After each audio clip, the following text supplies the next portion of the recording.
Hello everyone, in this video we will learn how to restore archive chart in ChatGPT.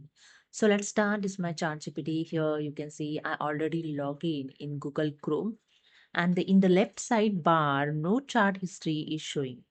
Okay, because I already archived the chart. So now I'm going to restore the archive chart. So let's see how it's done. Simply click on your profile name and click on the settings option, and here the settings dialog box is open. Then click on the data controls tab, and in data controls, click on the archive charts, click on the manage. Okay. And here you can see the all archive chart history is showing. Okay. Date created also showing the created date of chart. Okay.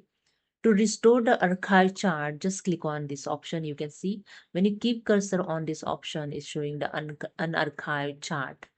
Just click on it to unarchive to restore it. So again, I click on all chart here, unarchive chart, and that's it. I close this dialog box, and here you see all chart is restored. Okay, so this is a way you can restore archive chart in ChatGPT. Hope you understood. If you like this, please subscribe. Thank you so much.